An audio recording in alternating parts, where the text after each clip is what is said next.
Stand by to initiate release sequencer. On my mark. 5. We're on express elevator to hell. Going down. 2. 1. Mark.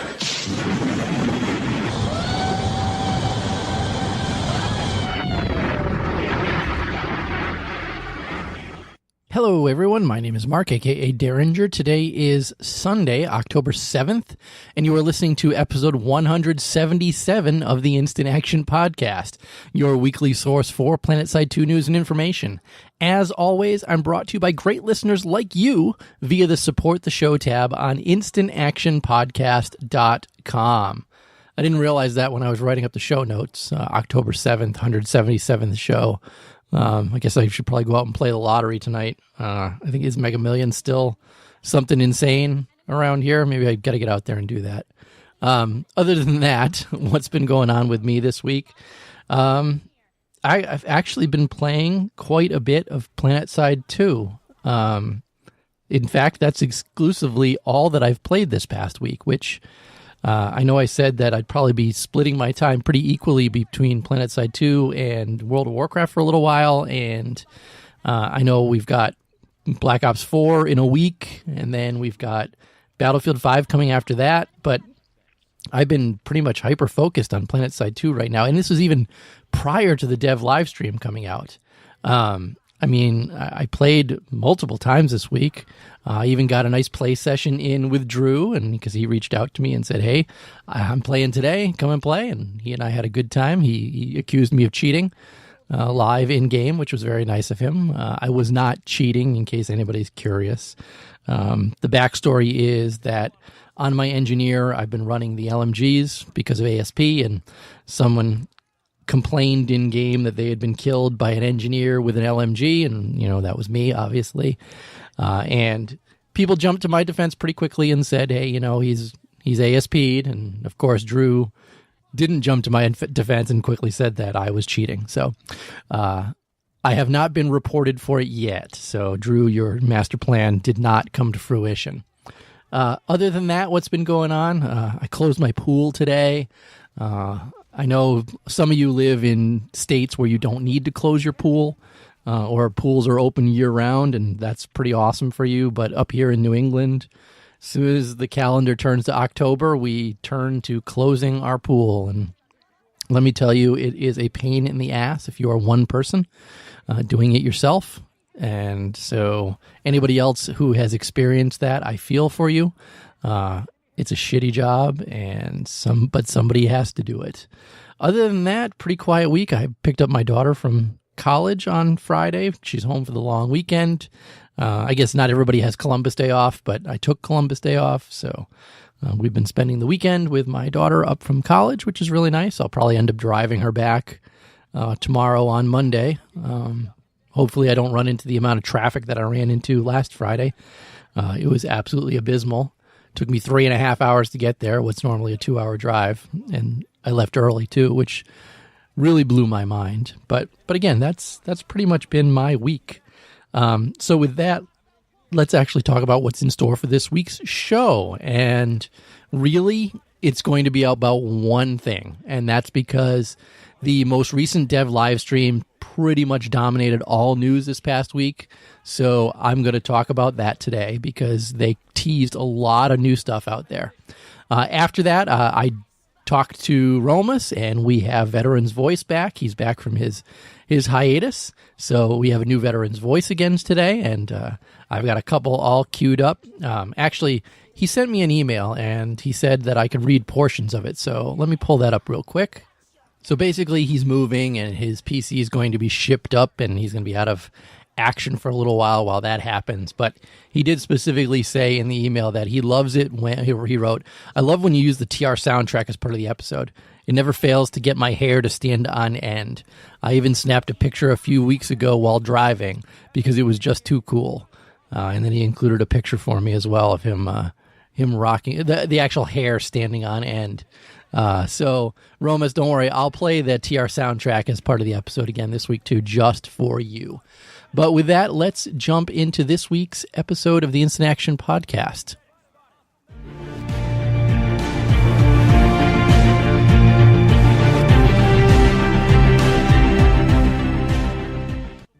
So like I said, October 4th dev live stream is going to be the majority of this week's show. And we were treated to it this past Thursday, and they did at least an hour's worth.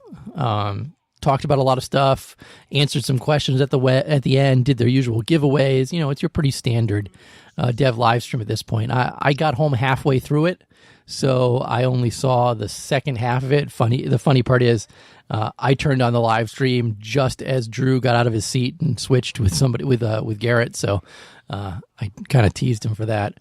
And so let's talk about the dev live stream. And after last week's show, I did kind of come down pretty hard on them on the PS4 side, saying that, you know, hey, the performance is absolutely terrible over there. The blue screens are awful over there, things like that. So, and I don't want to say that this was their first thing they talked about because of something that I said on the podcast, because it's not just the podcast that they're getting feedback from. It's also Reddit. It's also the forums, things like that. They hear things about the PS4 side of the game outside of the podcast. So I'm not going to toot my own horn and say this was completely my responsibility that they talked about this first. But they did address the blue screens and the performance on the PlayStation 4 as one of the first things that they talked about on the dev live stream, which if you're a PS4 player, you got to admit that that's pretty cool. You know, a lot of times PS4 is the last thing that they talk about on a live stream, and it's something that it's only talked about because somebody asks a question about it. So I'm glad to see that they talked about it first. And so while Nick didn't go into too deep detail on it, he did say that they've been investigating it heavily. And this is also on PC side as well. They removed some systems that pretty much broke things, and Nick said, you know, it was a pain in the ass because it broke things. And performance has been one of their main things that they've been working on both PC side and now specifically PS4 side. They announced that they now have a scanner that shows us things that specifically hinder performance, and they actually go through them in order of magnitude to try and fix them and squash them.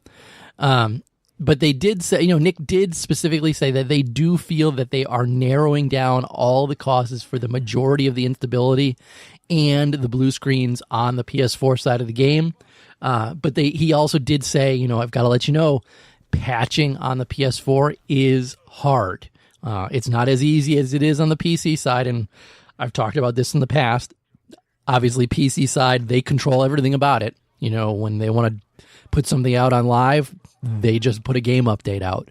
When they want to put something out on live on the PS4, it's got to go through the Sony approval process before it can actually hit there. So there definitely is a delay between things that they have fixed internally and them actually coming to live. So he's hoping, fingers crossed, that maybe in a week they'll have fixed the stability issues on both PC and PS4. And he had a heartfelt, please come back if you've left, practically begging people to, you know, give it another week or so, and then come back and check things out again, because they feel the performance is going to be in a much better state after that. So specifically for the PS4 folks, I would most likely, if you're not playing the game, and I know a lot of you are not playing the game for one reason or another, and that's fine. But if you're not playing the game and you're waiting, I would wait until the game update hits live. And then, I'm not going to lie, I'd give it an extra day. Because you're going to want to go to Reddit after they post the game update, and you're going to want to see what else might not be working so that you're not tearing your hair out and you're expecting things when you come back into the game itself. So definitely get back into the game after it's gone to live, once these performance updates have gone into the game itself, because I know, and I said it last week, these bugs have been around for a while. The performance issues have been around for a while, and it does feel like the devs don't care, but Nick cares. You know, I talk to Nick all the time. He cares about the stuff that goes on about Planetside 2, and I know that the fact that there's performance issues is really sticking in his craw, and something that he's I don't want to say that he's ever said it to me, but I'm sure that he's ashamed that they're in the state that they are and haven't been fixed yet. So let them put the updates out, and then please come back if if you haven't been playing the game for a while, because they say the performance is going to be better, and we'll just have to go with that at this point. Moving on the live stream, though, next they talked about the Soul Tech server, and we're coming back to PC side, so PS4, sorry, that was pretty much your little amount that we got to talk about this week. But the Soul Tech server, they have done their tests. Customer service is ready for it, and they expect early this week to unlock the server and allow people to create characters and play there. So that's very important. They're not going to allow you to move a character over immediately, but they are going to allow you to create characters over there. So fresh new BR1 characters on Soul Tech, and you'll be able to go and play with it and see how your ping is, see how other players' ping is. I'm assuming that if you are an Asian player playing in China or in Japan or Korea, wherever you are, that you're playing on the Connery server, this is your chance to jump off and play on Soul Tech server, where the ping is going to be much better for you, because Soul Tech, as we know, housed in Tokyo. So you guys should have a much better ping from there. I'm sure that there's going to be a ton of Connery players who are US players going over there and playing as well, to see what it's like to play with an awful ping and screw around with some of those players. But again, the first step is just going to be to create new players there and play around with it and see what it feels like. They will have a second step later on where they're going to update the server, and they're going to implement both Connery to Soul Tech and Soul Tech to Connery transfers back and forth. They did say it's going to happen pretty quickly from one step to the next, so I wouldn't be surprised if they unlock Soul Tech this week, implement server transfers the following week. Nick is a little iffy about the whole thing. He's kind of leery, saying, be careful, don't just transfer your character immediately. He doesn't think that there's any bugs or anything wrong with the system that's going to affect the transfers, but he said, be very careful if you have a character you spent hundreds or thousands of dollars on before you just transfer them over to Soul Tech. And I think he's primarily talking to US players who have been playing on Connery from the start, that you might not want to transfer your main Connery character over to Soul Tech, especially if you spend a ton of money on it. Just to be careful with it. Again, he specifically said he doesn't think that there are any issues or any bugs or anything like that. He's just scared of it, and I don't blame him. They're opening up something brand new that they've never done before, so there could be some unforeseen issue that happens, and I don't blame him for being wary about it as well. I would be the exact same way. So once you're done, once they've got all that in place and people are moving characters back and forth, they're going to keep everything open for 30 days. And then they're going to close the option for transfers. And basically, once that happens, wherever your character is, that's where they're going to be stuck. He said there is a possibility that they might be able to do some more transfers, but there's absolutely no guarantees. So they will make big announcements regarding this. So they will come out and say, hey, 10 more days if you want to make sure you're on your right server, 24 hours left, please make sure you're on the correct server. They're going to be announcing this. So I will also do my best to make sure that I announce this stuff as well, so you guys know when the cutoff date is going to be coming for Soul Tech, because the last thing you want is to be a Connery player, Connery main, who transferred their character over to Soul Tech and then forgot about it, and then is now stuck on Soul Tech and is unhappy with that. So, that's Soul Tech. Very, very exciting that this is going to be coming down the pipeline. And I kind of wonder if once they're able to make transfers back and forth, if they might offer transfers to other servers as well. I would love to see them implement a World of Warcraft-esque fee of $25 to transfer your character from one server to the next. I think that would be a decent moneymaker for Daybreak Games. Granted, I don't think it would be something that they could make money on for the long term, but I do think that they would get a big jump initially with people going from Connery to Emerald, Emerald to Connery, maybe Briggs to Miller, Miller Cobalt. I'm sure there could be a lot of different ways people go one way or another because they want to move characters around to play on different servers with their main. So I have my fingers crossed that that Soul Tech works swimmingly for Daybreak Games, and then that we might see an announcement down the line saying we're allowing character transfers now. Here's the fee for it, and let anybody transfer anywhere they want because they've created a system that has no bugs. Speaking of bugs, next is performance. And this is where Drew kind of stepped in and talked a bit about what he's been doing ever since he finished working on all the construction stuff. And he said that he's done stuff with magic and nanites. But the truth of the matter is that they've introduced a new debugging system, which allows them to helps them find additional problems and bugs within the system themselves, which Drew has been tracking down and squashing the majority of them. He also has been using the community as well to reduce some of the actual costs, quote unquote costs, of the server itself. So this is all the different calls and the casting and different drawings and stuff like that the server doesn't necessarily need to do, but is doing anyways. At one point, and this was earlier, it wasn't in this segment, but Nick mentioned that there was an old RPG program running, which was checking to see if a character was doing some sort of role-playing thing within the game that they took out and it broke stuff. But little things like that is the stuff that Drew's been, hunting around and looking for. And he named actually a few community members who'd been helping him. He talked about Ops Hacks and Miss Atlee specifically helping him track stuff down. He mentioned one more and I forgot the other person, so I apologize to that other person. But again, he's been using the community, and I said a few weeks ago that Drew is huge in the community right now. He's talking to everybody out there, getting their feedback, getting their opinions, and clearly he's also getting their help in tracking things down to fix issues that are affecting performance within the game itself. And he did say he hopes stuff is better now, and obviously they're going to keep working on it.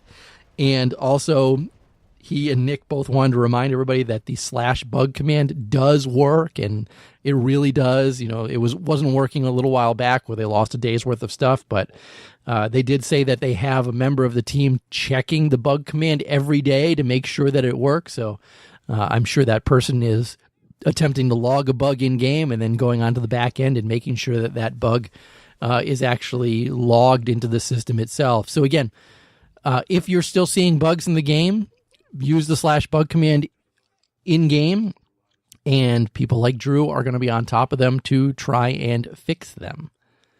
Moving on next up is the Nanite of the Living Dead information. And this is Nanite of the Living Dead 5, titled Seeds of Terror. And you'll see why it's Seeds of Terror when I tell you that just about everything is going to be giving seeds during the Nanite of the Living Dead event.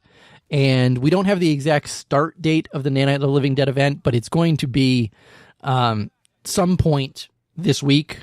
I wouldn't be surprised if Thursday seems like a good day for them to drop most of their game updates. So it'll be sometime this week. And what are we actually getting in this game update? Now, again, you're going to be getting seeds for pretty much everything that you're doing. Events are going to give seeds. Alerts are going to give seeds. They're also bringing back all of the old cosmetics, all of the old horns, all of the old camos, everything like that was in the game. They're bringing back the fiery trails for your harasser and your flash that were in the game last year. So if you missed that, you can purchase that. And then they have some new cosmetics that are coming out. Now, the first one, and the one that I really, really like, it's called the Wisp Cosmetic for the tire trails, and it looks like little green fireflies. And they've got a cool effect. There's like 5 or 6 of them that are kind of behind you, and as you get further away, they rubber band to you and kind of move faster to try and catch up to you. They look like little green fireflies. They're really cool. That's one of the first things that I'm going to purchase once I get into the game because I really like them. They also talked about a new weapon that you're going to be able to get in the game, and you're going to have to finish the second tier of the new Halloween directive, but you're going to unlock a weapon called the Ecto Blaster. Basically, it looks like it's a trap. That's the weapon it is in game, and it looks like it's got a little trumpet horn on the end of it almost. But it works just like the water guns, except that this one's full auto. There's no scope on it. It has a very tiny headshot multiplier, not like the water gun, which was broken. So they've learned from that.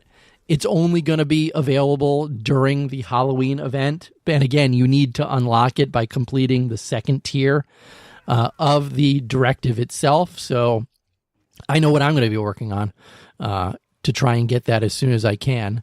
When you unlock the next tier of the directive, you get a character background, and when you unlock the last tier of it, or Araxium it, there is a new lightning AP cannon that you're able to unlock.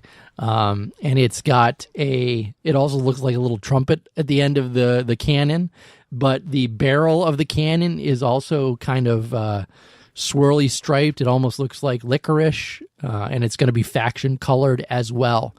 I'm a huge Lightning fan, so that's something I'm definitely going to be working towards as soon as all this stuff goes live. I really hope this stuff goes live this week so I can start working on it.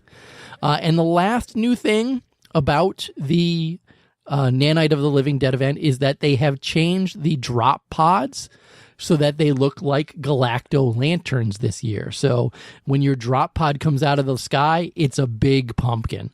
And then when it hits the ground, it explodes and you pop out. I thought that was really cool. Really, really cool. And regardless of when this goes live, the last day to do the directive is going to be October 31st. So I know I talked about on last week's show that they pushed it a week extra last year. It does not look like they're doing that this year. So if everything goes live and maybe they do it perfectly and it goes live on Wednesday, that's only going to give you 3 weeks.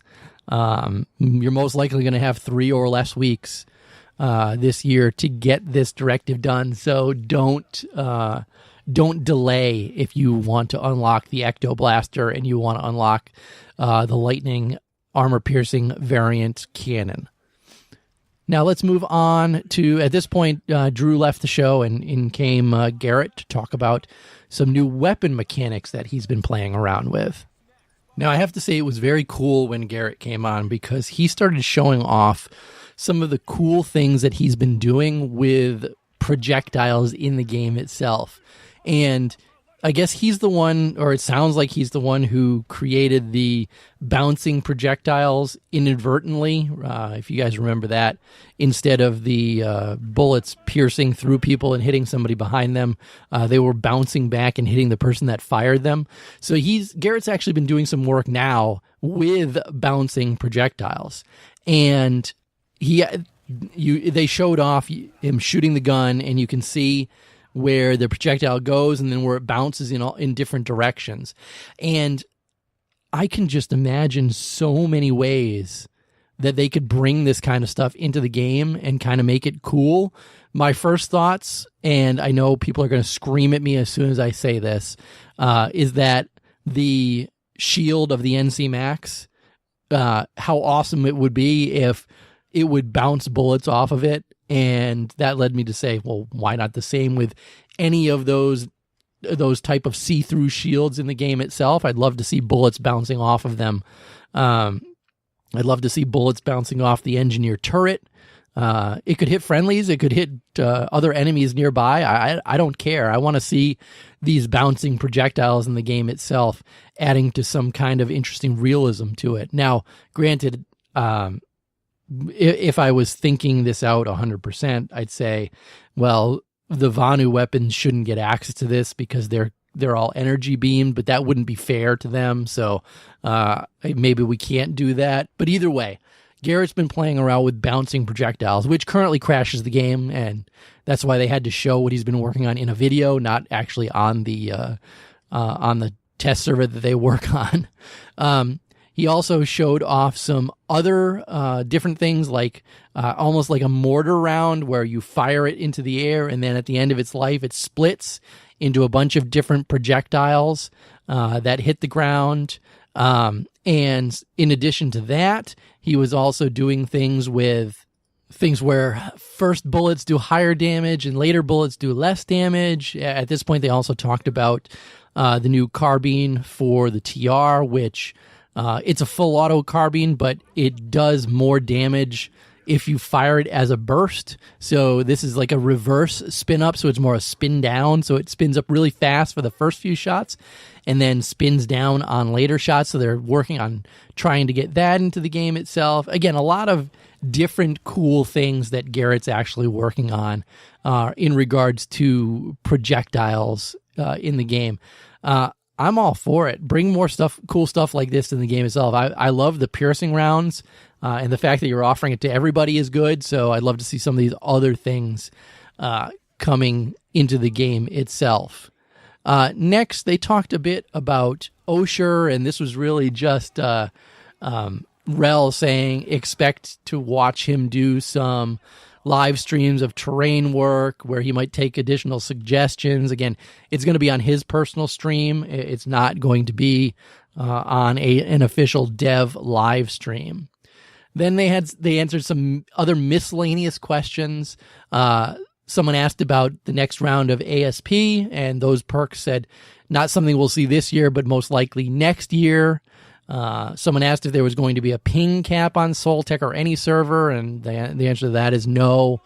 Someone asked about the Dalton, and Rel said that there's going to be no change to the Dalton. Someone asked about outfit progression, and they said that we shouldn't expect to see that anytime this year. It's something that had to be pushed back because of performance. They talked about the flash weapons that are going to be on sale in the next update. These are all the ones that you could earn for free in the summer award. Note that the Doku carbines that they were showing off may come in November, maybe December. Also around the same time as the new Harasser and main battle tank Top Guns. Hopefully, that's, fingers crossed. They talked about maybe doing some max changes in 2019. They want to work on some animation and maybe give it a completely different role altogether because they don't really like the role that it currently fills. The Destruction Derby that they had been talking about, they've scrapped that because Rel didn't like the direction that was going. But they do still want to have some form of ground vehicle alert, maybe a capture the core, or it could be the old rabbit transport thing. They don't really know. They're just kind of kicking ideas around in the background. And that was pretty much the stream. But at the end, one of the most important things out of the whole thing is that Nick said that November is going to be a big month. So that leads me to believe that October is going to hit. You're going to see all the performance changes. You're going to get through Night of the Living Dead. And then November, right in the beginning, it's going to be the 6th anniversary of Planetside 2. And I think they've got something big planned for us, and I'm really, really excited for that. I always get really psyched about the anniversaries because I've been here since the beginning, and 6 years is a long time. So I always get excited when this stuff comes around. So that's the dev live stream in a nutshell. A lot of good stuff that they talked about. I love it when they do these live streams. Obviously, I talk to the devs occasionally here and there about things. So even I get a lot of new information every time these dev live streams go live. And that's why I'm happy that they're doing them a lot more than they used to be doing them. And with that, let's move on to this week's Veteran's Voice before we get to some voicemail. Necessity may be the mother of invention, but curiosity is often the main motivation. I enjoy running around with my friends in a harasser, oppressing rebellious vehicles and quelling infantry uprisings, but you know what? It's a little squishy. Is there another way? You bet there is. The Ant is a magical vehicle that, while lacking in anti-vehicle options, can certainly scrub enemy infantry from the face of the earth. It's immune to small arms fire, and, between the Bulldog and the Cobalt, it's able to quickly dispatch vast hordes of unruly masses. While stereo isn't too bad either, as my victims will attest to. Indeed, another one did bite the dust. Ha! If you're finding a problem that nothing seems to be able to solve, try something unorthodox. It's not like you can do any worse than being ineffective, and if you've found a problem, chances are you're already being ineffective. I do recommend taking my army ant out for a drive, though. Grab a squad mate, grab a bulldog, a cobalt, racer chassis, and, of course, the cordium booster. Nothing says get fucked harder than a quick 180 and a boost ramming into that harasser that's been chasing you. You'll find that it's really effective, but it will leave you vulnerable for a few seconds while you're trying to recover from the laughter. 'Cause boy does it look absurd when they explode into a million pieces. Remember, the only difference between a scrub lord and a Superman is learning from your mistakes. Oh, and happy Thanksgiving to all you Canuckistanians out there. Have some turkey on me. Back to you, Derringer. Loggins, get Gertie warmed up. We're going fishing. No, you can't use dynamite. I don't care how much you suck at it. Thank you, Romus. And with that, let's just go right into housekeeping because, like I said, I want to cover some listener email this week. Housekeeping. Housekeeping. Come back later, please. Housekeeping. Not now. Housekeeping. Go away. I coming anyway? All right, I did get 3 emails this week. Actually, one of them is actually kind of long, but let's roll right on through these. First one I got was from Phoenix Briggs, and he wrote in German, "Happy birthday, fool." I'm not even going to try reading it because I would butcher the German so badly that you guys would send me hate mail. He did say that he wanted to hear more about my soccer game. I didn't have one this week. The other team forfeited. So sure, that's 3 points for us, and we get an extra 2 goals towards our goal differential, but no game this week. Next week, we're going out and playing, I think we're playing the first place team. So next week's going to be an actual big week for us.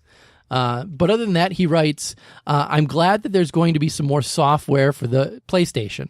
All that there is left in PS4 mainly is level 0s and max levels and 1 or 2 casuals like me, along with those guys that just want to have a level 100 character per faction.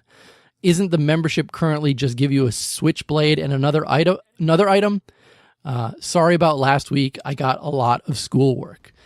So to answer your question about membership, you actually get a lot more from membership than just it's actually the NS Autoblade, and you should actually be excited about the NS Autoblade because that's something that only a handful of people on the PC side have. That's something that was given out for people who attended SOE Live back in 2013. So if you didn't go to that, you didn't get it. So I have it on PC, and like I said, there's very few people that have that on the PC side of the game. But in addition to that, you get access to things in the early access depot. You also get 10% off all cosmetics, guns, anything that you can buy within the game itself. You get 10% off of that. You also get an increased amount of certs, up to 48 per day when you log in. And finally, once per month, you get 500 Daybreak cash that you can spend in the depot. So you do get a bit more for membership than just a Switchblade. But again, thanks for that email, Phoenix Briggs. I look forward to next week's. Next, I got an email from Matt9, and he wrote, "Happy birthday last week. I've seen a lot of positive changes to the game recently. Glad to hear about the fixes to some of the secondary weapons and balancing the flash weapons. As an NC player, I feel like we got the short end of the stick with new flash weapons, so some balance to how they are employed is good to hear. Looking forward to Nanite of the Living Dead. My family has our own small outfit when we all play together, and the Thunder Pumpkins need a new outfit logo. Keep up the great podcast." Thank you, Matt9. I agree. I'm glad that they're balancing the flash weapons a little bit more. I'm curious to see what those secondary weapons are going to look like in their final stages, maybe November or December of this year. And I agree, NC got the short end of the stick on that new weapon. I do like your outfit name of Thunder Pumpkins, though. That's pretty good. Finally, I got an email from Arai, and first off, he did asked me to make sure that I didn't butcher his name, because I'm supposed to pronounce the 4 as an A. So if you've seen him on Reddit, he's 4WRY, so that's Ori, and now I know it's Ori, so I will call him Ori from now on, and that's the 5th time I've said Ori. And he wrote, on your previous episode, you discussed membership bonuses, and I'd like to chime in on that very briefly. I agree that it would add value if there actually was anything of interest in the members section of the depot. For example, membership exclusive items, unique cosmetics, platinum edition weapons and other reskins, and potentially heroic boosts. Side note, heroic boosts, that's one that I've missed out on. And I think that is a huge perk that should be added to the early access section of the depot for members. Back to his email, though. Secondly, a great quality of life feature for members would also be to allow claiming the passive certs accumulated in bulk per character, up to perhaps 1,500 certs total. Alternatively, this could be handled like the Daybreak cash claims once per month. Claiming certs in bulk would circumvent the need to go through the cumbersome login cycle ritual every session, especially for players with multiple characters. It would also make it more attractive for casual players that don't have the time to log in every day. Thirdly, at this point, they could also add a monthly ISO 4 or rather a membership implant pack claim, since this will allow progression for newer characters without them having to divert certs into implant packs early on. Lastly, I'd prefer it if boosts would be tied to the account rather than individual characters, since this would allow players to benefit from boosts across multiple characters without them being stuck with a specific one. In that sense, boosts would work like a temporary premium membership of sorts. An alternative would be to have boosts that only ever deplete when the character is being actively used. I do see that they might be technical challenges with both, but I do feel that boosts tie players too much to a specific character, and that is a bit limiting. Regardless, Roxley has mentioned that something regarding membership was in the pipeline, but didn't specify, nor was it discussed further on the stream. We'll see. To change topic, you'll probably have covered that and the dev live stream on the show, but I'm excited for new firing mechanics and other content in the making. Possibly the new mechanics may be used to diversify some of the existing arsenal and time, even for vehicles. Personally, I haven't been playing much lately since I've been on vacation and due to real-life priorities, but we'll get some time over the weekend and with the Halloween update. I've completed all the directives on my VS character except for the recent construction directive, which frustrates me with the arbitrary construction zone limitation of the flail, which could have been dealt with more elegantly in my opinion. And the fact that playing construction is not very rewarding nor engaging when staring at Cordium or Silos while pressing mouse 1. These days, I tend to switch a lot more to TR and NC alts than before, but pursuing the Halloween directive on all faction will shake things up. I'm hoping to listen to more upcoming podcast episodes on your road to the 200th episode. You've already breached the 175 milestone, which is very impressive. We'll see how things will go moving toward the 6-year anniversary and the end of 2018. It's interesting that the game as such is still being developed this far in. Now, if you'll allow me a final closing suggestion, it's been a while since you've had Nick on the show, but it would also be very interesting to hear interviews with some of the newer devs like Drew or Rel as designers or Paul and Garrett as programmers, talking about inspiring or challenging aspects of their daily work and giving some insights into the routines of working on Planetside 2. That would be all for now. This is already way longer than intended. Cheers, Arai. And then again, he said, P.S., don't butcher my name, which I didn't, and I'm proud that I didn't. So first off, you went through a lot of stuff, and I went a little side tangent on the heroic boost because that's a huge one, and I agree 100%. I would love to be able to claim certs in bulk. Right now, I personally don't bother doing that dance of changing from character to character because it's just a waste of my time. That's really the way that I see it. And I would also love to see ISO 4 or a membership implant pack. And your comments regarding boost tied to accounts rather than individual characters is another huge thing that I wish they would do, but I see it as too much of a moneymaker or money loser for them if they were to do something like that, even though it would be a boon to players. And you're right, Roxley mentioned something, and we'll actually have to see. So I guess the last thing, your final suggestion about not having a dev on the show in a long time, you're absolutely right, and I would love to rectify that as soon as I possibly can. And I'm going to strive that the next show where there's not a heck of a lot going on. So it probably won't be next week's show because I expect we're going to get the big Nanites of the Living Dead game update plus other things. So maybe it's after that one. I would love to get one of them on the show coming up soon, because you're absolutely right. It's been too long since I've had somebody on. And I don't mind that your email was long because you went through a heck of a lot of stuff. So I appreciate it. And as always, anybody who sends me an email for the show, I'm going to read it and I'm going to reply to it. But that's going to be it for this week's show. And I apologize there was only one topic, but that one topic had so many mini topics in it that it deserved its own show. But how can you get in touch with me or the show itself? As always, your first step, visit my website, www.instantactionpodcast.com. Email me, instantactionshow@gmail.com, like these three fine gentlemen did. Call me, leave me a voicemail, 347-4VM-4PS2 or 347-486-4772. Follow the show on Twitter @InstActPodcast, or follow me directly at Twitter. I am @TheDerringer. But in closing, if you've enjoyed the show, please leave me a review on your podcast listening avenue of choice, whether it's iTunes, Stitcher, Google Play, or anywhere else. Also, feel free to tell your friends and outfit mates about the show. And finally, thanks for listening, and keep spamming that Join Combat, formerly known as Instant Action button.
Get your arms combined.